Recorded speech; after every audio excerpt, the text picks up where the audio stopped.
Good afternoon to you all. Can you hear me? Yes, excellent. Thank you so much for coming. And thank you for coming in these very sort of difficult times. You know, it's not at all natural, is it, to be sitting here distant and with masks. So I really thank you very much.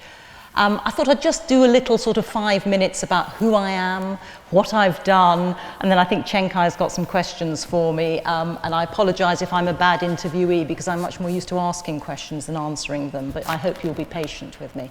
And then I hope you also will not give me too hard a time when you ask me questions. I was at Oxford many years ago. I came here in 1984 to do English and French. I had a fantastic time. I loved my time in Oxford.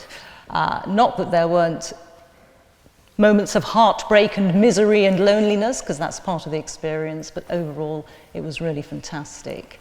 I did English and French, as I say, so it was a straightforward academic degree.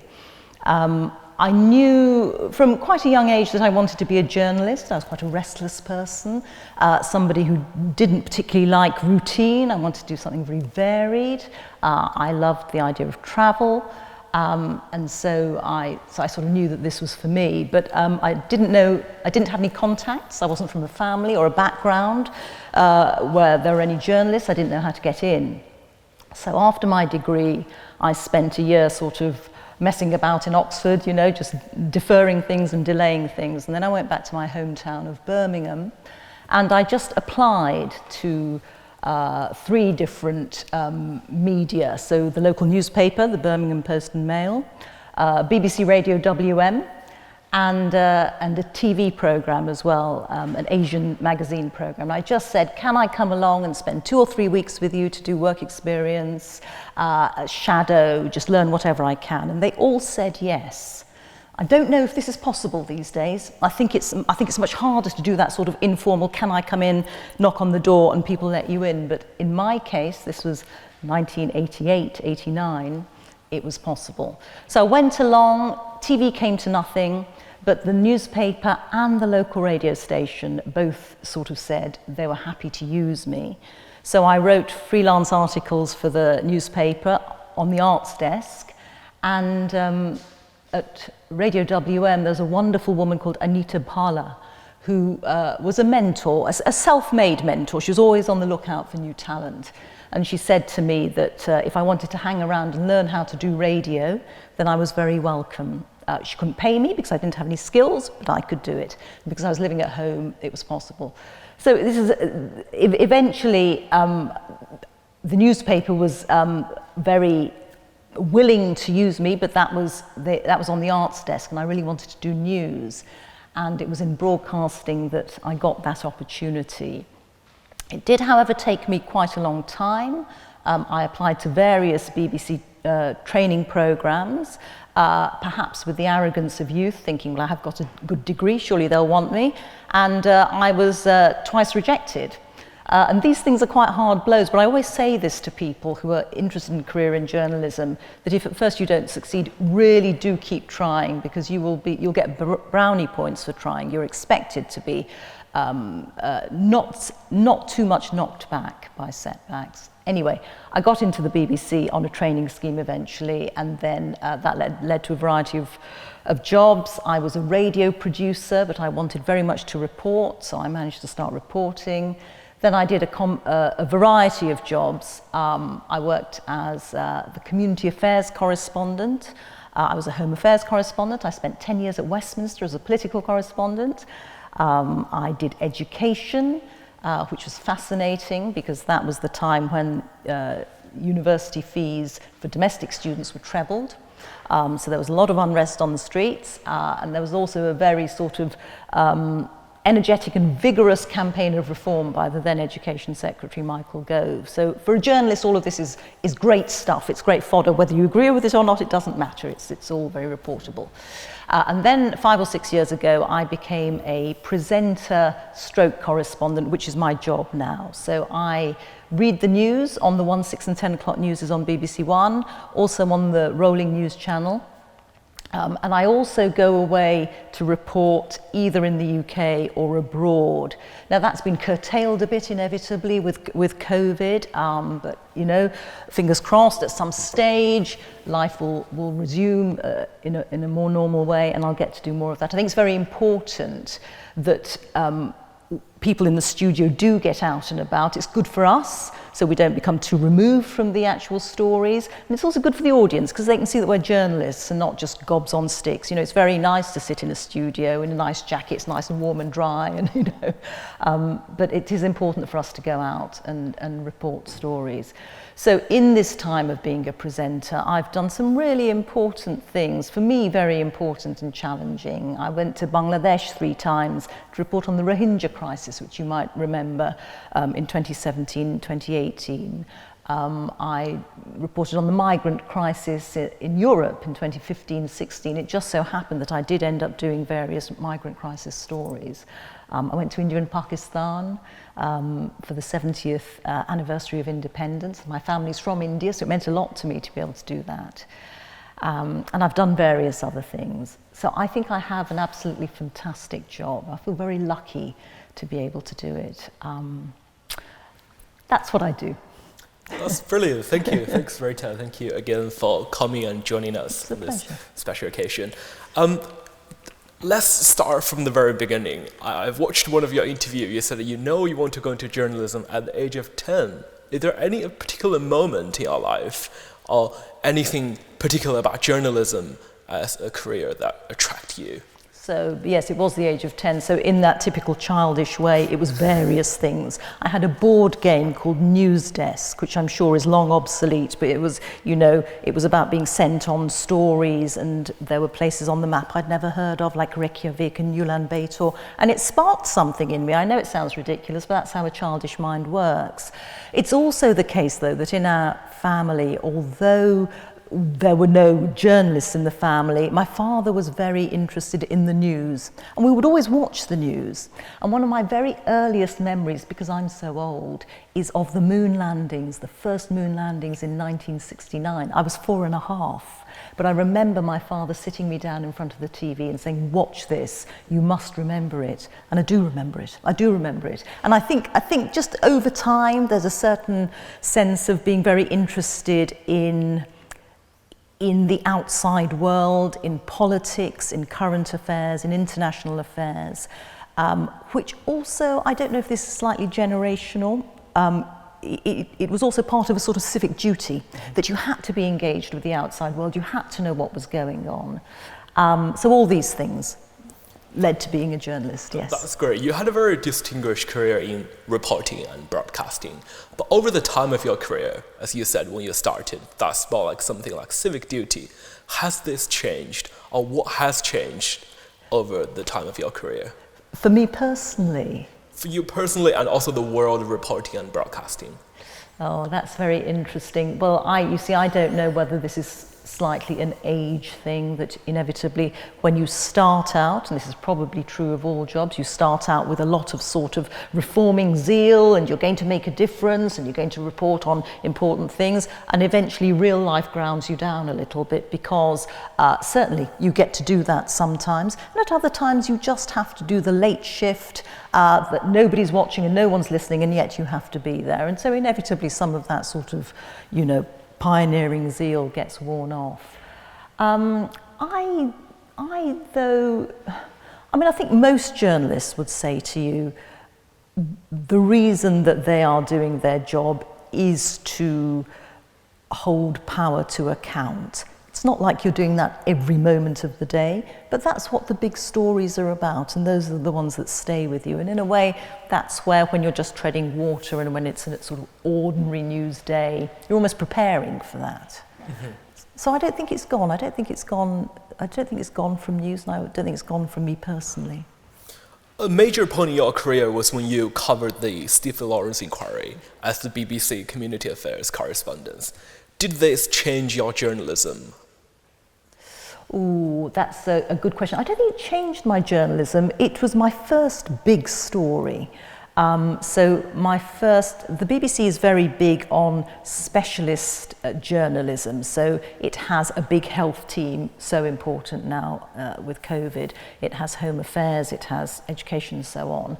And I was the community affairs correspondent. So my job at the time was to bring more BAME stories to radio and TV bulletins. And the way in a way I was given carte blanche really, in a way that I could sort of bring whatever stories interested me. And at the time there was a lot of unrest and disquiet about police treatment of people of African Caribbean origin. So this might be people held in custody, or it might be investigations of crimes against. And the Stephen Lawrence story had been bubbling along for some time. Now, you probably do know who Stephen Lawrence was, but I never like to assume anything. So I will just say, for anybody who doesn't know, Stephen Lawrence was an 18-year-old boy who lived in southeast London. He was murdered in a racist attack in 1993. He was just going home he'd been on an evening out, he was with a friend, and he was set upon by probably a group of 5 white youths who stabbed him to death simply because he was black. Now, the police investigation failed to get anybody convicted for this, and Stephen's parents became increasingly convinced that the police had failed in their job of getting anybody to be held to account. And this became a cause célèbre, and 5 years, he was murdered in 93, yes, in 98, 5 years after his death, there was a public inquiry into the police investigation into Stephen Lawrence's death. And it was one of those stories that was really a seismic moment, I would say, in this country, because it was a moment of real soul-searching for people. And what it did, it uncovered, by the way, an immense amount of police bungling. And it concluded in a report that labelled the Metropolitan Police institutionally racist. And by that it means not necessarily that any individual police officer was racist, but that the outcome, because the Lawrence family was black, was a racist one. And the case in a way succeeded in uniting very disparate political groups in the UK. So left-wing groups, or BAME groups, who would say, well, we told you so all along, they felt vindicated. But people who will have put their faith in the police, quite unquestioningly, will have been appalled as they saw this ordinary family so badly served by the police. So it was a real moment of sort of shock and soul-searching for a lot of people. And the chairman of that inquiry, who was thought to be quite a sort of establishment right-wing character, showed himself during the course of the evidence to be quite appalled at the way in which the family had been treated. And I think as the chairman travelled, so the country travelled too. So it was a very big moment, led to changes in the law. Eventually, many years later, 2 men were convicted of the murder. And it led to other questions as well. I mean, I could go on and on about it, I won't, but it was a very, very big moment, and very important for me, very challenging, you know. Yeah. But I became obsessed with it, actually. I mean, I went to this inquiry sort of almost every working day for a year, 18 months. It was a big deal. So I'm particularly interested in your time as a correspondent. What is your daily routine covering a big story like this? Must be working tirelessly on the story. Yeah, no, it was.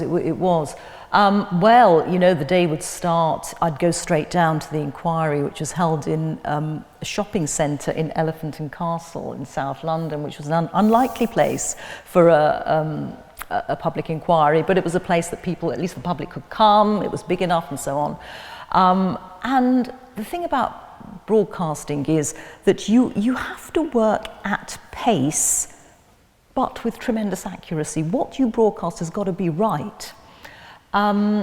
Reporting a public inquiry is a little bit like court reporting. So with court reporting, you can give a contemporaneous account of what happened in court that day. So if I'm interviewing a reporter who's been in court, the questions I will ask are always, what was said in court today? What happened this morning? What did the prosecution say? Because that is what you are allowed to do. You can make reference to what's been said in court on previous days, but it always has got to be contemporaneous. And in a way, with public inquiry reporting, it's pretty much the same sort of thing. But you're up against deadlines all the time. And that's the thing about being a broadcaster. I think if you work in print, I'm not sure what the deadlines are, but you've got your deadline for the end of the day because you've got to get it in for the next day. And back then, online and digital reporting they weren't in the picture. Whereas for me, I had to produce a piece for the 1 o'clock news, for the 6 o'clock news, for the 1 o'clock news on radio. If there was something very important, I'd have to do a live into radio or into TV. So you're on your toes all the time. So it's all about what is the top line today. You have to think, what has changed today from yesterday that will mean I take the story on, and what is it that I can tell people to, enlighten them further as to how the case has gone. Mm-hmm. You then moved on from being a correspondent to a presenter. What is the difference, and how do you find the transition? So the transition was trickier than I thought it would be, actually. People would say to me, oh, it's all broadcasting, so it's the same. It's not quite the same, actually. When you're a correspondent, it is, how to put it, it's not at all about you. It's you're the vehicle, you're reporting, you're saying people, look at this is important, this is what's happened, you analyse the story. When you're a presenter, you're not analysing the story, you are, if you like, the go-between between the audience and the story. So my job now is it's certainly a very journalistic one. I have a big say in what is in the running order of the day. A say in how we cover it. I can bring suggestions about individual stories or stories we should cover. I write the headlines, I write the top introduction, and then with the other introductions I will turn them into my language, which of course is, to a certain extent, it's a formal language. It's formal, but it's also conversational. But there's a certain amount of more personal, you're viewed more personally, if that makes any sense. So when I first started being a presenter, I would get a little bit of comment on Twitter, and Twitter can be an unkind place, and I would get people telling me they didn't like me, which is fine. I don't expect everybody to like me, although I can't ever understand why they bother to put it on Twitter. I mean, why tell me? There are people that I don't like on TV, or I never dream of telling them I don't like them. People comment on your appearance much more. I don't know if this is because I'm female, probably is. They comment on your clothes. So all of these sorts of things are things that you just have to accept as part of the job. But I also think it's, I love doing the job, and there's something about it that is like, well, it's being the first with the news. You're telling people this has happened. And on a big news day, it's fantastic because it's so exciting. Sometimes I do a lot of the 1 o'clock news, for example, and that's always fast and furious because you're the first news bulletin of the day. So you're sort of creating the first record of the day. So it's always very rushed. And occasionally a big story will happen, or a new line will break at 12:30. It's very exciting because it's teamwork. We're all working together, so the running order will get metaphorically ripped up. Obviously, it's all online. We'll start again. New story will go there. We'll get rid of the old queue. I'll start writing the new queue. The editor will be getting the correspondent and working out exactly how we're going to do it. I'll rewrite the headlines, and it's a huge adrenaline rush. People will say to me, "Isn't it very stressful?" I'd say it's not so much stressful, it's pressured, it's very pressurized. And I think you have to enjoy that sort of pressure if you want to do this sort of job. And I think in a way, the people in the newsroom, we're all like that. We're all a bit sort of, because we get off on it, and we get off on it collectively. And then when it works, which, 99.9% of the time it works, it's a huge sense of achievement. So I really love that. Yeah, that's great. You certainly made journalism a very exciting prospect. As a mother, at the same time, how do you balance very demanding work of being a broadcaster?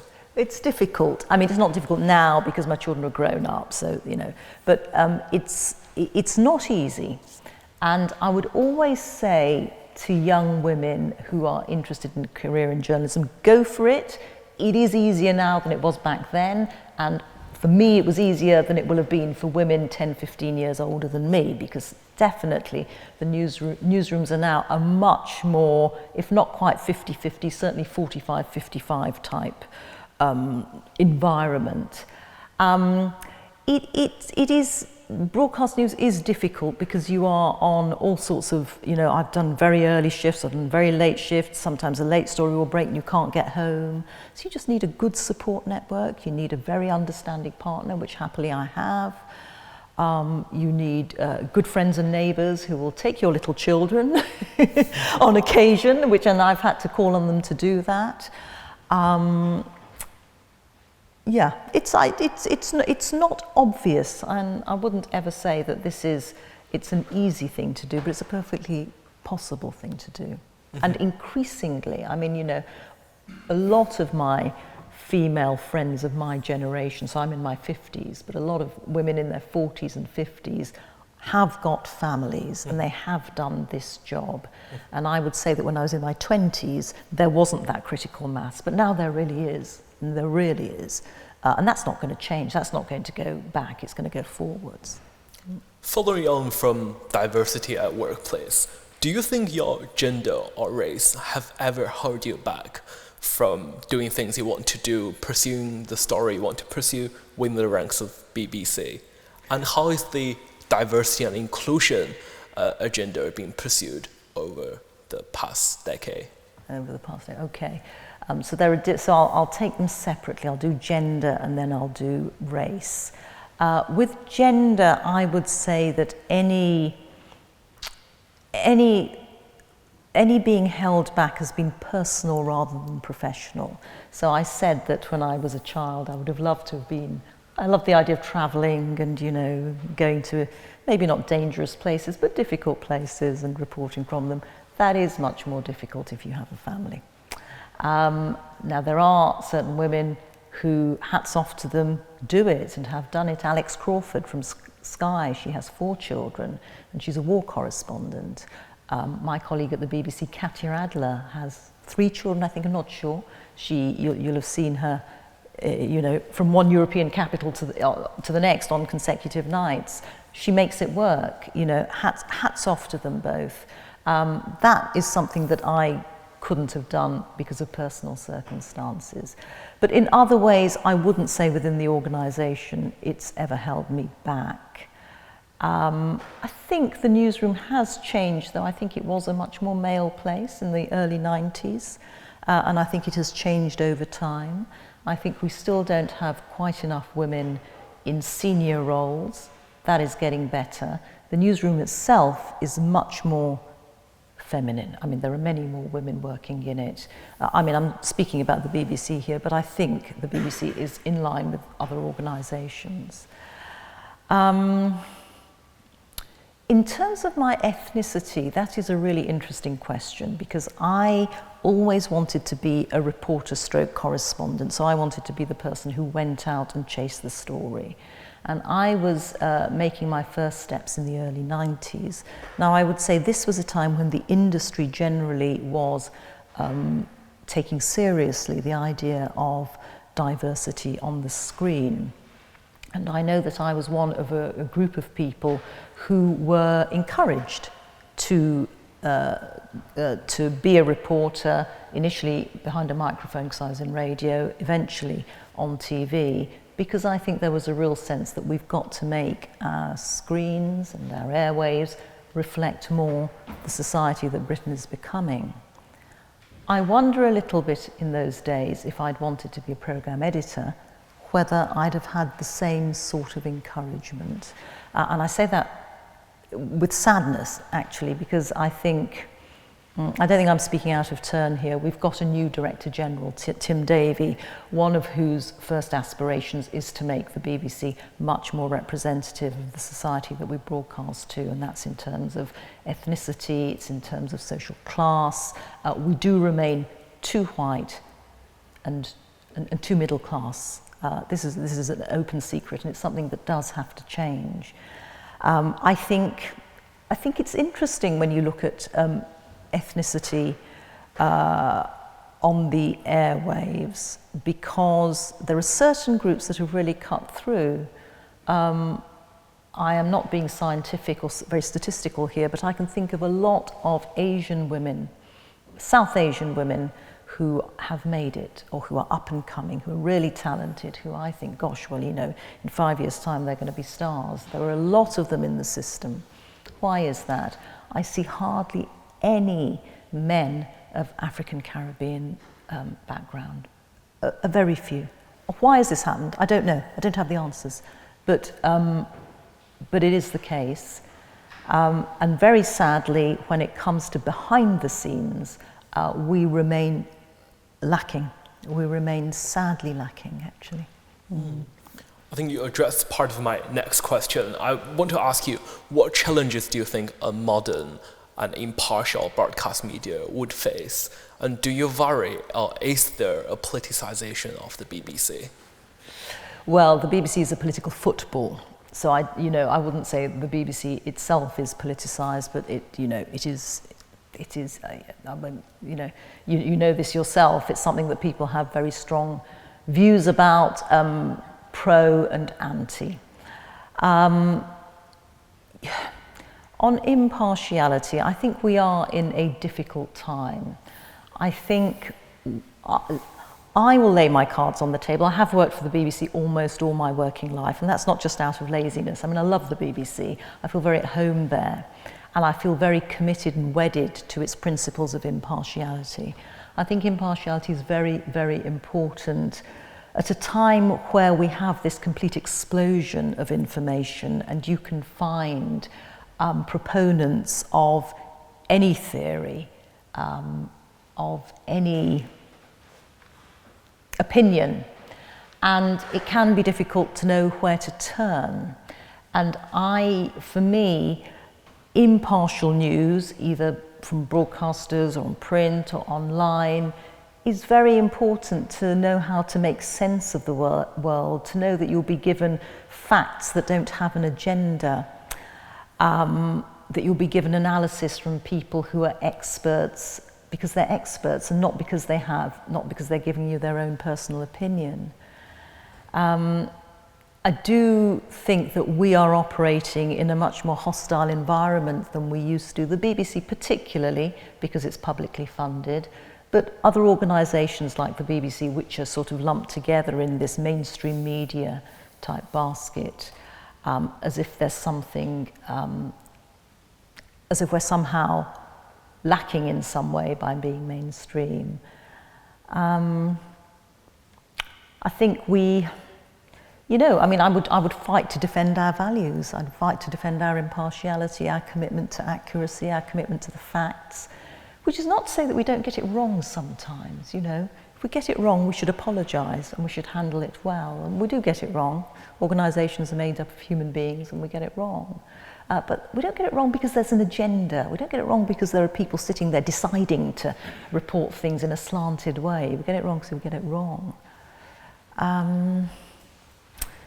And I think we are, we've always had, the BBC here, I'm talking about specifically, there have always been people or organisations who dislike the fact that we're publicly funded. That's their right to to disagree with us, and, we have to fight our corner. We have to prove that we are worth the public funding. What I find more difficult is the sort of social media attacks, particularly on individuals. I tend not to get it very much. This is nice for me because I'm an anchor and I'm by and large, don't come in for this sort of thing. But I know colleagues of mine, particularly those who work in politics, I've sometimes looked at their Twitter feeds and the abuse is just staggering. I don't know how they cope with it. And I hope they don't particularly read it, because they're only going about doing their jobs. And I don't understand where all this hatred comes from. I really don't. How do you think institutions like BBC will face up the challenge with social media news and sometimes inaccurate fake news on platforms like Twitter? Well, in various ways. I mean, we are trying to sort of alert people about inaccurate news, not exactly, fake news is a whole sort of you know, sometimes it's deliberately fake, sometimes it's just misinformation. And we've now got a misinformation correspondent, Mariana Spring, who's terrific, and she will call things out. She will tell people how to spot information that's inaccurate. I think we've got to be alive to misinformation that's put out there. We've got to go on doing our job, but, you know, acknowledge that there are these other stories and narratives going on out there. And if they start to gain a lot of currency, face them head on, I think, you know, and I suppose go on using our evidence-based journalism to try and convince people that this is the home to come to for news. Look beyond BBC. Are you worried about the potential foxification of the wider British media comparing to the Fox News across the pond, reporting with their agenda? So I wouldn't say I'm worried, because broadcasting is governed by very strict rules, as you know, under Ofcom. We have to be impartial. So that is across the board. So what you'll find is differences of style between the BBC and Sky. But, you know, Sky is no less impartial than we are. I think there is greater range in radio, and I think radio is pushing the boundaries more in terms of opinionated news. And then there is also a new TV channel in the offing that Andrew Neil has just said he's going to join, which is going to have more of a right-wing slant. He said, well, that will be very interesting. And no, I'm not worried by it. No, I'd be fascinated to see how far that can push the boundaries, if you like. I think that's only healthy. And it will make us examine what we do more and think, well, you know, where are we? Are we in the right place? I think competition is only good. Thank you. Thank you very much for answering all my questions. We'll now move to the audience questions. Please raise your hand if you have a question to ask, and a member of the committee will bring the microphone to you. Please keep your mask on while you're asking the question. Lady, second bench.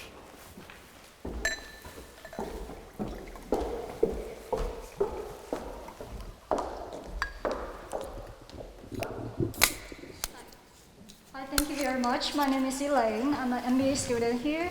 So your speech is really inspiring, especially for me. I'm just starting my online blog, mainly about financial news in China. So I kind of feel really exciting to share the financial news, at the same time adding my own opinions to it. But of course, in a much more informal way.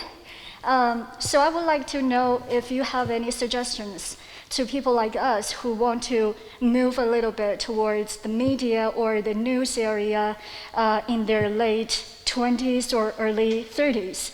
Are there any specific area or key aspects you suggest us to always think about or cultivate ourselves? So are you wanting to go and work for a larger organisation? I don't think so, because my day work is about impact investing. So that's kind of my side work. So but I'm super passionate about it. Right, so it's something that you might want to do sometime. I think the best thing that you can do as network is to contact people, try and go and see people, get some FaceTime with them, talk to them about what you want to do. If at first you don't get any reply, keep trying. As I said before, it's not an industry where you are penalised for being pushy. And you can be pushy in a very nice way. I wouldn't say be aggressive at all, but just keep trying. I think networking is very important. Send people examples of your work as well. I mean, if what you write about is financial, then obviously business units are the places to start. It doesn't mean that you will be stuck there forever if you want to do something else, but I think it's very good to have a specialism, because journalists so often are jacks of all trade and masters of none, you know. I mean, and I'd put myself in that category, you know, so I know a great deal about lots of things, but I don't know about anything in very great detail, whereas you do, so you've got a real plus there. And the other thing I would always say to people is it's very good to keep an eye open for openings, you know, to be looking for the next job or to be looking how to make a move. But make sure that what you're doing now is really good, because that is the material that future employers are going to be judging you on. And that's how they'll think, she's good, she knows how to write well, or she knows her figures, or she knows how to forecast, or whatever it is that you do. But I think if you are interested in a career, and I mean, you don't have to explain your personal circumstances to me, but I wouldn't delay too much in contacting people. I would start to go for it, really. Good luck. I'll take a question at the back, at the far end, that gentleman. Do you accept that the BBC has a lot of influence over the public? And in regards to coronavirus restrictions, do you think it has a more positive impact or a negative impact on how people follow the rules? Oh, well, I don't know about influence. I hope we have a lot of reach. I hope lots of people watch us and hear us and listen to us. And I hope they trust us. I hope they think when they come to the BBC that yes, what they're going to get is as truthful, is the truth of the day. And that sounds like a terrible thing to say, but I always put it that way because you can only say what you know to be true. Sometimes you only know a little bit of the jigsaw. Jigsaw's much more complicated. You don't know what this bit is about, but you are reporting this because you've verified that this is true. Now, I don't think it's our business to be positive or negative about coronavirus. We just have to say it as we see it, based on what is going on government policy, on what Labour's saying. It's up to us to look at the facts, to analyse them, to call it sometimes. I mean, that's why we have experts who are studying the facts day in, day out, and who will say to the audience, on balance, this is either going well for the government or not going well for the government, or people are confused, or whatever the conclusion is they draw. I think that is part of their job to do that. But it's almost what I was saying previously about the BBC not having an agenda. We don't have an agenda about coronavirus. We're reporting it, and we're also part of society. We're living it too. We're all also socially distancing and wearing masks, and there are many fewer people in the workplace and so on. So I don't think my answer is very helpful to you particularly, but it's not a positive or a negative. It's just trying to report things as we find them. The lady in the black dress. Yeah, you.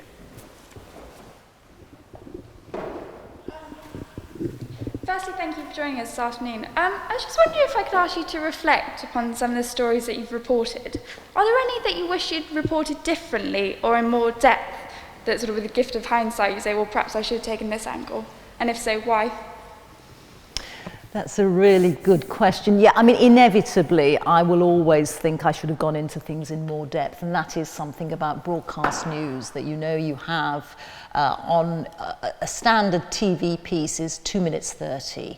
You're very lucky if you get 4 minutes. So we learn to condense our language, pack it all in. There are stories that I would have liked to have gone back to and couldn't. Reporting differently, nothing quite comes to mind immediately, and I'm not remotely suggesting that I've done everything perfectly. But there have been stories of complexity that I feel that sometimes we've only scratched the surface. So one of them will have been the migrant crisis in Europe in 2015-16. So I ended up on, so you'll remember that this was during the Syrian civil war. A lot of migrants were trying to come to Europe, and they were coming from Libya, taken by people smugglers to Italy, and often on extremely flimsy vessels, and a lot of people lost their lives. The EU was in a quandary as to what to do, and was somewhat paralysed by the crisis. So charities took it upon themselves to send rescue ships into the Mediterranean. And I went with Save the Children on 2 journeys into the Mediterranean. It was fascinating, it was fraught, it was disturbing. We would hang around outside the Libyan waters. We'd have to stay in international waters. and we'd wait. And I was on these boats, they weren't ships, they were boats, 10 days, 2 weeks, and you would wait.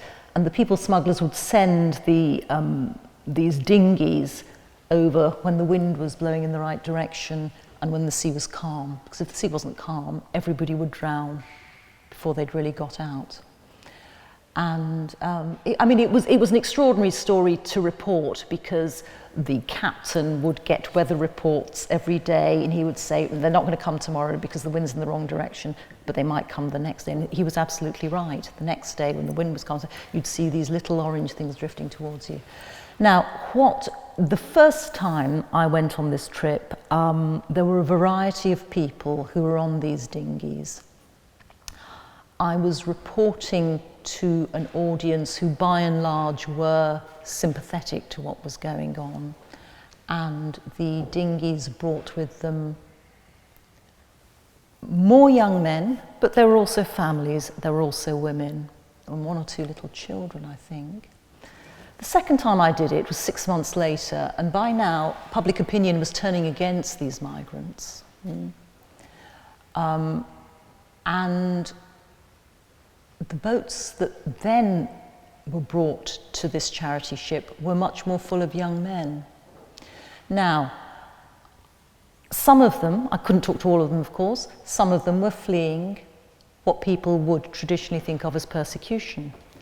Others were fleeing extreme poverty. Those fleeing extreme poverty, under the rules in Europe, wouldn't qualify for asylum. But for them, Europe was their only hope. And it was how to get those complexities into short TV pieces, in the knowledge that these people were risking their lives to come to Europe, but that public opinion was increasingly hostile to people like that. I remember feeling it was quite challenging. And I tried to sort of allude to it. You know, I wrote something like, these opinion was turning against these rescue ships a little bit, and I said, well, they don't discriminate between persecution and poverty. They pick up everybody. They're not going to just pick up people who've been persecuted and leave people who are poor to fend for themselves in the sea. But it was complicated, and I think maybe we should have done more. And that's the thing with news. The spotlight moves on, doesn't it? You know, and you move on to the next crisis. And I think it's something that Europe still hasn't come to terms with properly. Anyway, sorry. The gentleman in the grey suit in front. Thank you very much for your beautiful sharing. What we understand you're very committed to BBC. I was wondering, in terms of a twofold question, in retrospect, how would you have changed maybe different parts of your career? And if you were to start your career all over again in this day and age, which is a slightly different time than the 1980s, are there other industries that might entice you? How can we imagine Ms. Reeta in a different light outside of the newsroom? So outside journalism or outside the BBC? Outside journalism. Outside journalism. How interesting. Well, when I started out, to be honest, I thought I'd work in print. I never thought I'd be a broadcaster. I did English, as I said, English and French at university, and I always thought my strength was in writing. I thought I was not very articulate, and I never saw myself doing TV, and I was also more politically slanted when I was younger. And you can do that more in newspapers, you know. Newspapers are of the right or of the left or sometimes of the centre, but by and large they're more party-prix. And I thought that's what I would do. And in a sense, I fell into broadcasting by accident, because that's the door that opened the most. It's what I was saying to the young woman there. And I don't regret it. I mean, it's ended up, you know, I've had a fantastic career. And I would say that I have gained certain skills that I didn't have then. I am much more articulate than I used to be, because you have to be, because you have to, you know, that's your job. If I hadn't become a journalist, what would I have? Well, I think I'd have loved to have been in the Foreign Office, been a diplomat, but that's that thing of wanting to be in the outside world, traveling, understanding different countries, getting under their skin. I'm from an Indian family, as I said, and I actually spent some time in India as a teenager. You know, I spent 18 months when I was 15, 16.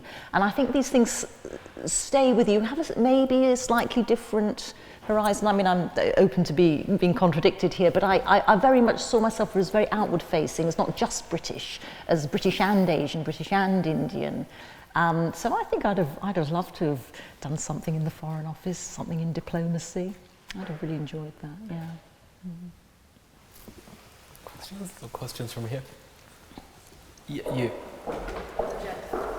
Can you just wait for the microphone?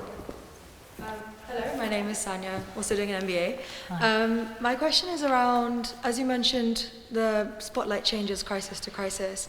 And I was wondering if you could talk a little bit about leadership and trust and how those things are evolving right now in journalism, particularly as information becomes more available. Where does trust sit in that, and where does news sit in that? And then slightly kind of extending that, how do you see that in the future, how that going? Yeah, I'd love to know what your thoughts are. Oh, I wonder if I can say anything original about it, really. I mean, the BBC is the most trusted news organisation that we have. This is not to say that it's perfect, but people do trust it and people do turn to it at times of crisis. So during this coronavirus period, for example, we've had enormous audiences. Now, admittedly, while everybody was locked down with nothing else to do but watch the TV, we benefited. We know that. But it is also the case that people were very hungry for information, and they did come to us. They came to us in their millions. So that is a vindication of us, not something that we're complacent about, but I think it does suggest that they do want to turn to us at times like this. Leadership, I don't know if I can answer the question about leadership, really. I mean, we can only lead by our actions, can't we? We can only lead by showing that we are worthy of people's trust, because we report in a way that's fair, that's accurate, that's impartial, that's not slanted by our own opinions, that shows we can take criticism as an organisation when we need to, that shows that we can own up if we get something wrong, not be defensive. The future is difficult to call, isn't it? Because so much is changing. Some of the big American organisations are going to start their own news operations. We've got these new things coming up now, the GB News, I think it's called, the Andrew Neil, the station that he's going to. Times Radio has started up, so there will be lots of challenges.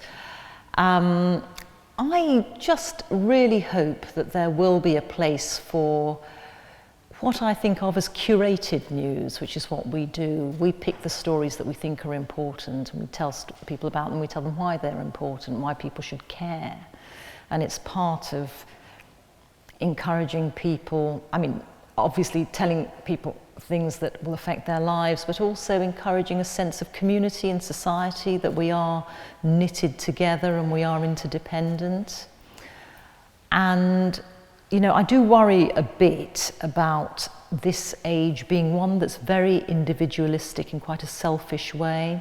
It's very me. It is something that social media encourages, and it encourages that on a superficial level in terms of, look at me, I'm having a great time, I'm so beautiful. And it also, in terms of my opinions are the truth, not just my opinions. I'm caricaturing here, but you recognise. And also in terms of my rights are more important than your rights. So identity politics can lead one into a very fractured, bitter and unkind environment, I think. And, I'm not saying that the BBC is the panacea to all of this, but I think it does stand for values that are different, for communal values and values that are about, all of us together, rather than individuals.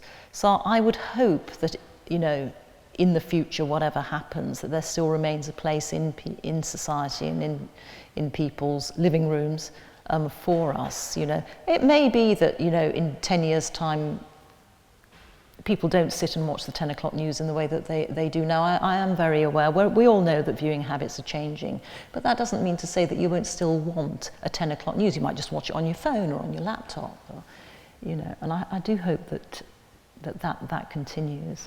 I do have some hope, actually. I mean, you know, people have been forecasting the death of TV news for many years now, and it hasn't died. Okay, we've got time for 2 more questions before we end.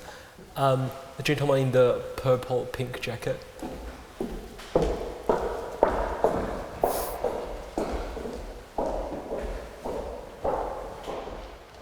Thank you. You talk about the excitement of sort of breaking news moments, and obviously in the national memory, the news is so significant in the way people remember sort of I was there. What's your sort of, looking back over your career, your number one I was there moment for breaking the news? Oh gosh, that's such a good question.